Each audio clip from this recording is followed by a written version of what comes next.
Supreme court ने 4:3 अजीज बादशाह बनाम भारत संघ मामले को खारिज कर दिया, जिसमें 1967 में कहा गया था कि चूंकि अलीगढ़ मुस्लिम विश्वविद्यालय एक केंद्रीय विश्वविद्यालय था, इसलिए इसे अल्पसंख्यक संस्थान नहीं माना जा सकता। इस पर सुप्रीम कोर्ट ने कहा है कि एएमयू अल्पसंख्यक दर्जे का मुद्दा नियमित पीठ द्वारा तय किया जाएगा। वकीलों ने आदेश को लेकर क्या जानकारी दी, सुनिए।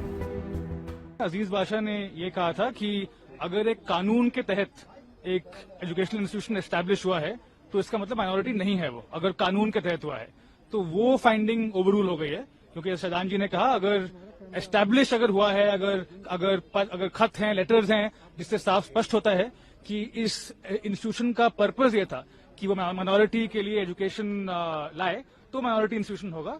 और ये जरूरी नहीं है कि बस माइनॉरिटीज हो उसमें या माइनॉरिटीज की लैंग्वेज बस हो उसमें, वो सब जरूरी नहीं है।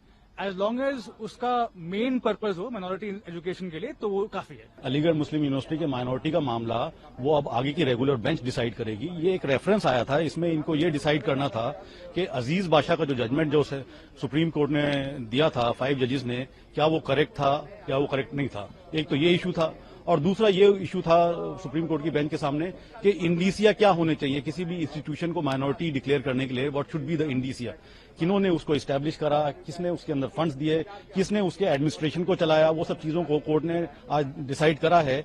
और उसमें उन्होंने ले डाउन करा है कि माइनॉरिटी इंस्टीट्यूशन को अगर माइनॉरिटी बनाया जाए तो उसके लिए आर्टिकल 30-31 की जो सुप्रीम कोर्ट ने दी हुई है कि माइनॉरिटीज को अपना एस्टैब्लिश करने का अख्तियार है, वो प्री इंडिपेंडेंस डे के जो यूनिवर्सिटीज जो बनी है उसके लिए भी उन्होंने उसको माना है कि वो भी उनके लिए अभी अप्लाई होने चाहिए वही प्रिंसिपल्स। तो इस प्रिंसिपल के हिसाब से जो भी इंस्टीट्यूशंस बनी हैं जिन्होंने माइनॉरिटीज ने बनाई हैं, उनको अपना अख्तियार होगा बनाने का, उसको चलाने का।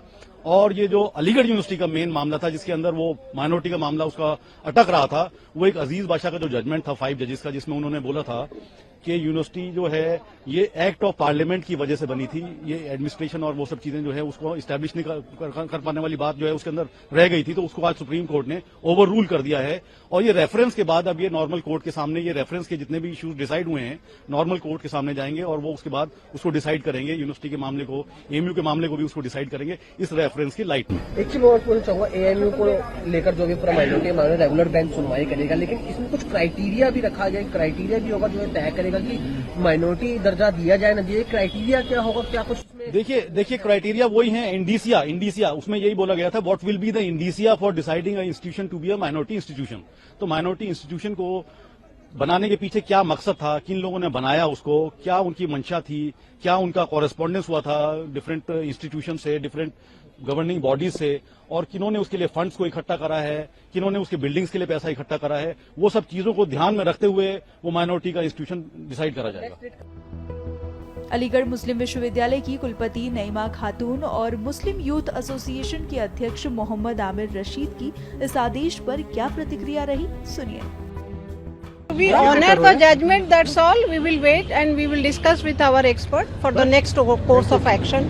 With our legal experts we will discuss and we will wait for the next course of action and we will have discussion with our legal experts. We have a team of legal experts. अभी ये judgement आया है, अभी मैंने भी जैसे आपकी तरह टीवी पर सुना है और इस जजमेंट को हम वेलकम करते हैं, हम इसको एक्सेप्ट करते हैं तमाम ह्यूमिलिटी के साथ में। और आगे की तो कोई भी चीज़ नहीं कही जा सकती जब तक कि पूरा जजमेंट नहीं पढ़ा जाए, लेकिन इसको अगर हम 2 जुमलों में बात करें, 2 वाक्यों में, तो इसको हम एक्सेप्ट करते हैं और इसको हम वेलकम करते हैं। अभी जो सुप्रीम कोर्ट ने कहा है कि 3 जजों की बेंच जैसे कंटिन्यू सुनवाई करेगी, उस पर क्या? देखिए वो सारे बहुत से लीगल इश्यूज़ हैं जिसको जब पूरा जजमेंट जब तक नहीं पढ़ा जाए और पूरा इतने बड़ा डॉक्यूमेंट होता है तो जब पूरा पढ़ लिया जाएगा तभी उसके बारे में कोई बात करने की पोजीशन हो सकती है। नहीं, इस वक्त अभी इस स्टेज में कुछ कहना मुश्किल है, लेकिन अभी यही कह सकते हैं कि ये जजमेंट है और हमारे लिए खुशी की बात है।